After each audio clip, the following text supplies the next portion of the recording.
नायब वज़ीर आज़म इसाक डार इस वक्त गुफ्तगू कर रहे हैं, आपको बराह रास्त दिखाते हैं। पाकिस्तान मेज़बान है, तमाम ममालिक जो उसके मेंबर्स हैं उन सब ने इसकी में शिरकत करने की कंफर्मेशन दी हुई है। अपना या प्राइम मिनिस्टर या प्रेसिडेंट के लेवल पे जो इंडिया है उनकी तरफ से उनके वज़ीर ख़ारजा उसमें शिरकत करेंगे। जो पिछले साल शंघाई कॉरपोरेशन की मीटिंग हुई थी, हमारी तरफ से भी हमारे वज़ीर ख़ारजा ने शिरकत की थी इंडिया में जाके। जहाँ तक ऑब्ज़र्वर स्टेटस है, वो मंगोलिया का ऑब्ज़र्वर स्टेटस है, वो भी ज्वाइन करेंगे। तुर्कमेनिस्तान जो है हमेशा एससीओ के प्लेटफॉर्म से स्पेशल गेस्ट के तौर पे इनवाइट किया जाता है, उनको भी हमने इनवाइट किया है।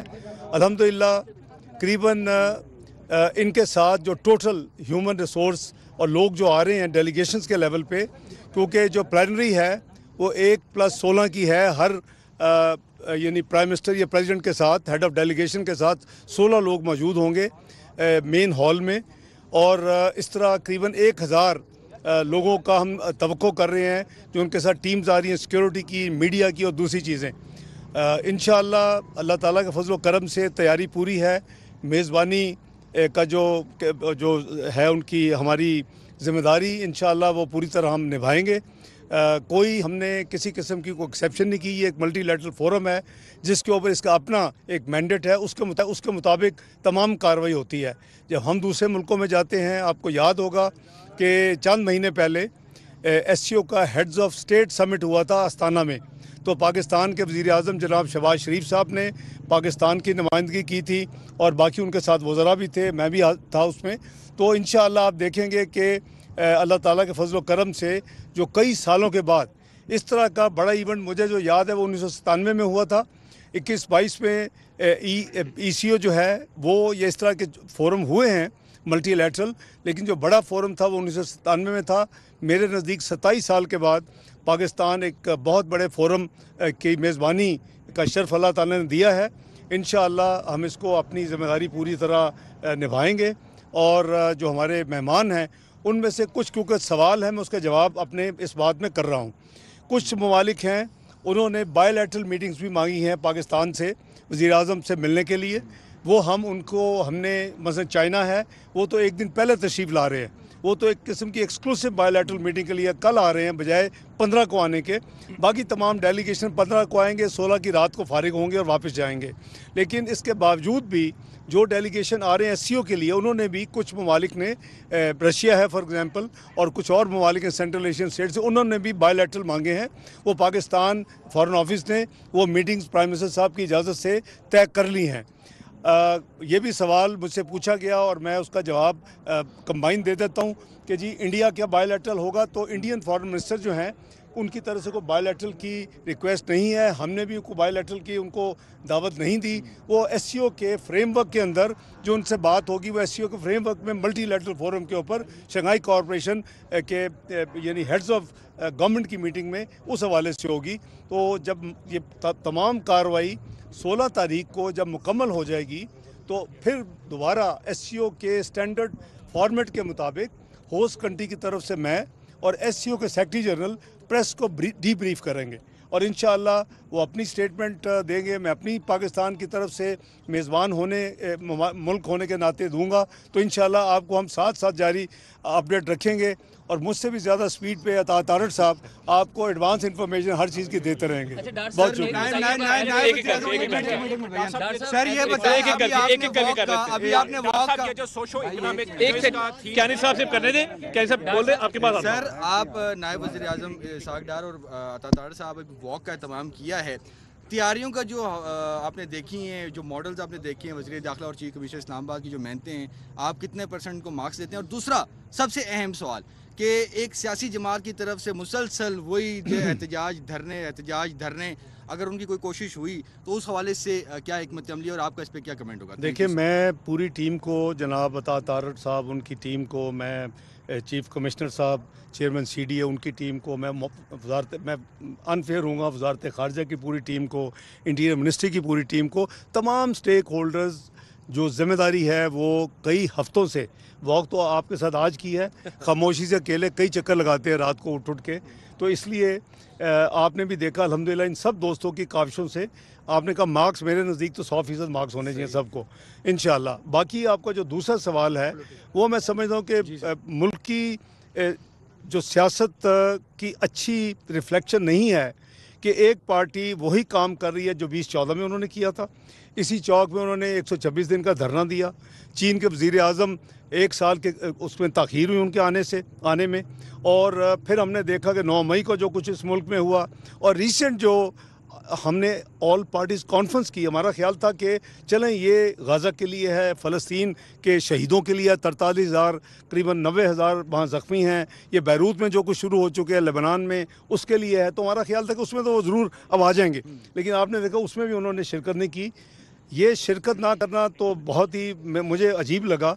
देखिए हम सब के लिए पाकिस्तान सबसे टॉप प्रायोरिटी होनी चाहिए, पाकिस्तान फर्स्ट जिसे कहते हैं, और मुल्क की मफाद में अगर किसी ने कोई सियासी को काम करना है, कोई एहतजाज करना है, कोई धरना देना है तो बहुत टाइम है। ये 2 दिन का इवेंट है और चाइना का मिला के 3 दिन का। मुल्क की क्या मैसेज आप देंगे कि एक जो पॉलिटिकल पार्टी है वो उसको ना सिर्फ पार्टिसिपेट करती नज़र नहीं आ रही ऐसे इवेंट्स में, बल्कि उसके ख़िलाफ़ उसको नाकाम बनाने में कोशिश कर रही है।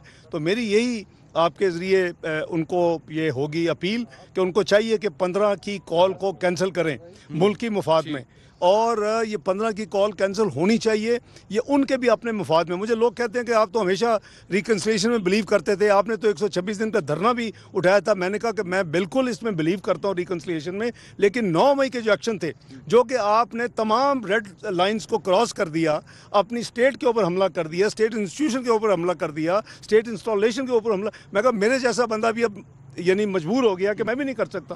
तो मैं समझता हूँ कि इट्स नेवर टू लेट, उनको अपनी इस गलती को अभी करेक्ट कर लेना चाहिए, और ये 15 की जो उन्होंने कॉल दी इसको फौरी कैंसिल करना चाहिए। डॉक्टर साहब ये फरमाइए कि लास्ट ईयर जब हिंदुस्तान में गोवा में हुआ था SCO, जो हम गए थे वहाँ पर, तो एक ऐसा माहौल था जिसमें भारत की तरफ से पाकिस्तान के जो फॉरेन मिनिस्टर हैं उनके साथ शेक हैंड नहीं किया गया था। रात को शेक हैंड किया गया था, लेकिन पब्लिकली किसी के साथ भी नहीं किया गया था। तो एक इम्प्रेशन ऐसा लगा कि जिस तरह जो सेंटर ऑफ द स्टेज है, आपको पता है इंडिया और पाकिस्तान जहाँ पर भी हो वो सेंटर ऑफ द स्टेज है, तो हॉस्पिटैलिटी के हवाले से आप हिंदुस्तान के जो फॉरेन मिनिस्टर आ रहे हैं उनसे मिलने जा रहे हैं। पहले भी वो आए थे, और 2015 की वो जो एक हिस्टोरिक मीटिंग थी, जो प्राइम मिनिस्टर नरेंद्र मोदी आए थे नवाज शरीफ साहब के घर पे, तो उसके बाद कोई उम्मीद लगती है, क्योंकि ज़ाहिर है नून लीग की ही यहाँ पर हुकूमत है जिनके साथ नरेंद्र मोदी आगे बढ़ना चाहते थे, तो कोई पॉजिटिव ट्रैजेक्टरी लग रही है? देखिए मैं समझता हूँ कि मेज़बान होने के नाते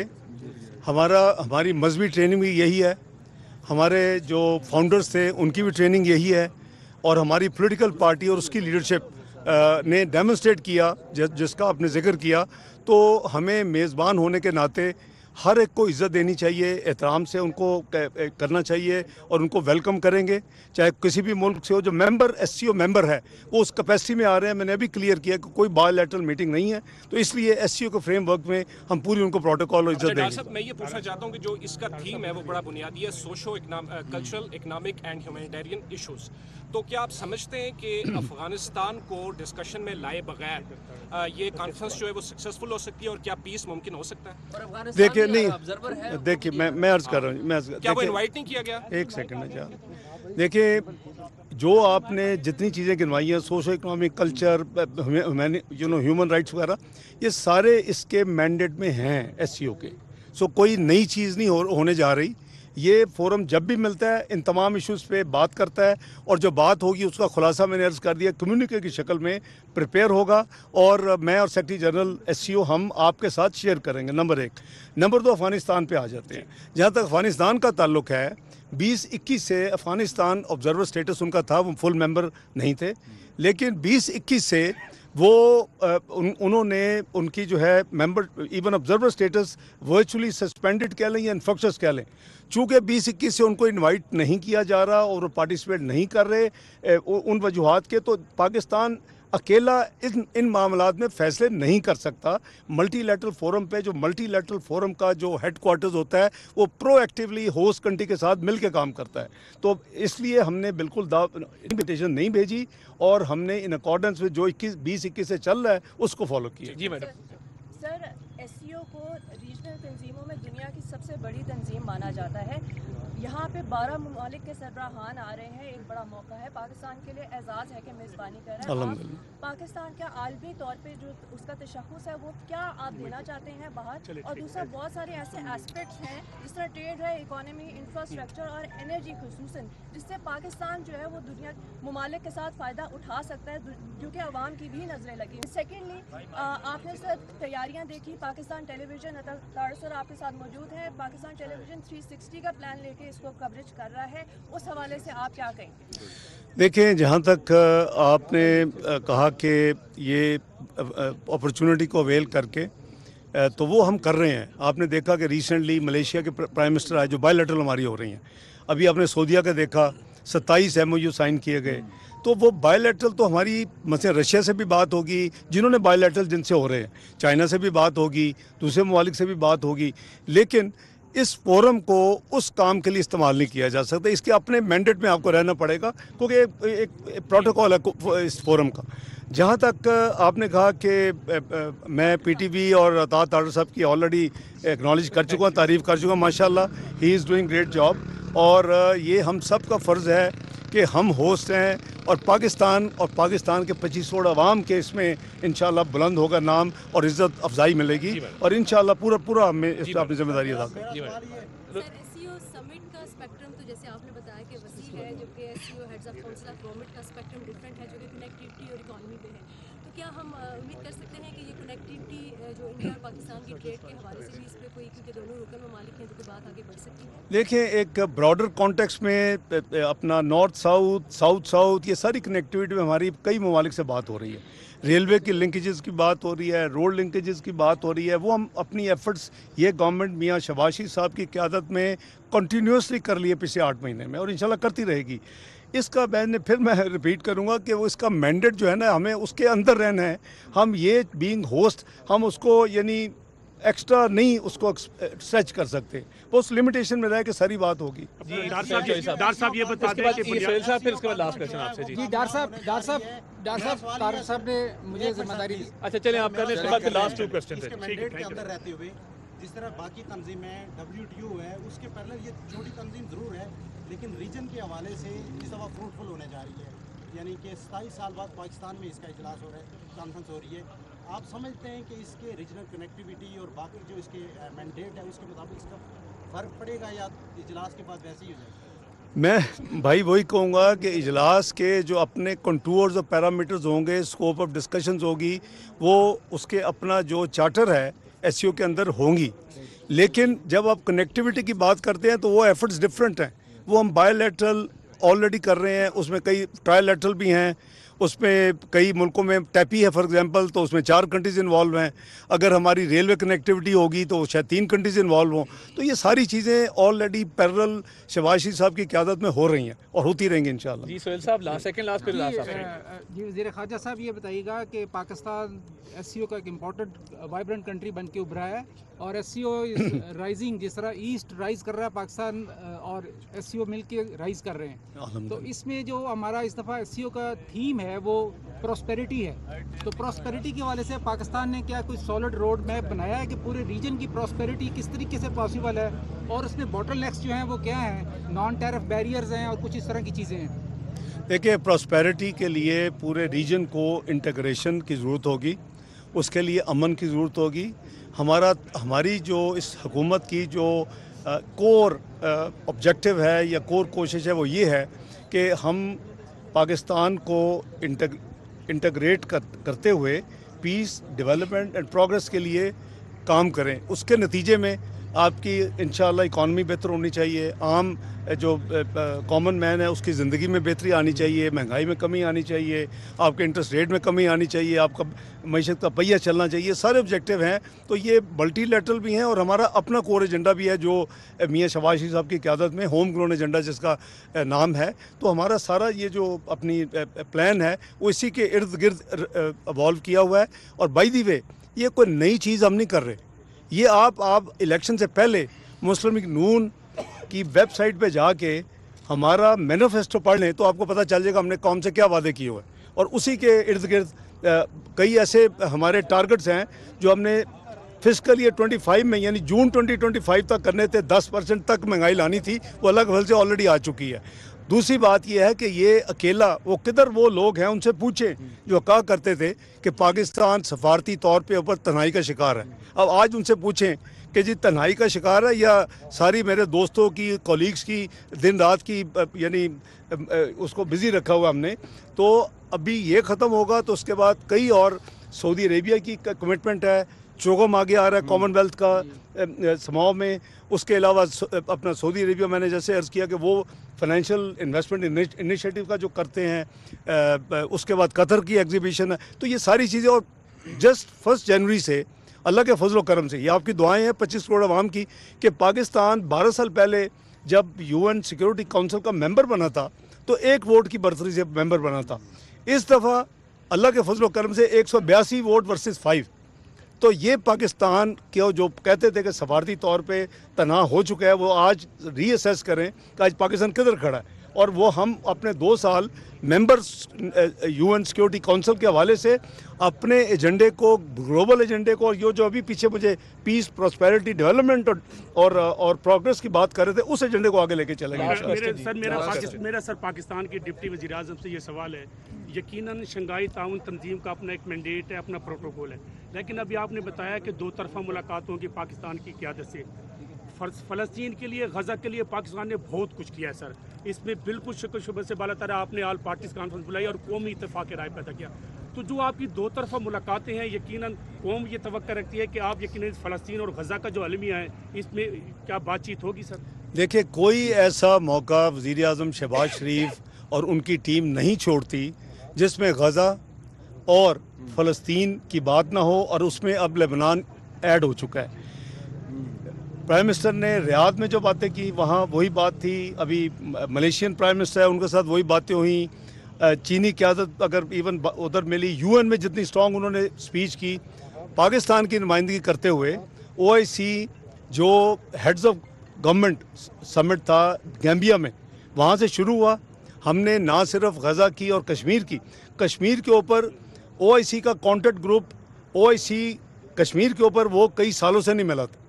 पहली दफ़ा कई सालों के बाद पाकिस्तान की कोशिशों से, मैं पाकिस्तान की और वज़ीर आज़म की नुमाइंदगी कर रहा था दोनों कैपेसिटीज़ में, वज़ीर ख़ारजा और उनके बिहाफ पे हमने वो उस पर कॉन्टैक्ट ग्रुप पे मीटिंग करवाई, जिसमें तमाम मेंबर्स ने शिरकत की। हमने इस्लामोफोबिया पे वहाँ एक सेक्रेटरी जनरल का एक परमानेंट एनवाय यानी मुकर्रर करवाया। गज़ा के ऊपर हमने भरपूर, जो आपने UN में वज़ीर आज़म शहबाज शरीफ का जो देखा है, ये हमारी बड़ी क्लैरिटी है। उसके बाद D8 हुआ, पाकिस्तान की नुमाइंदगी करते हुए हमने फुल फोर्स के ऊपर सिर्फ गज़ा का था।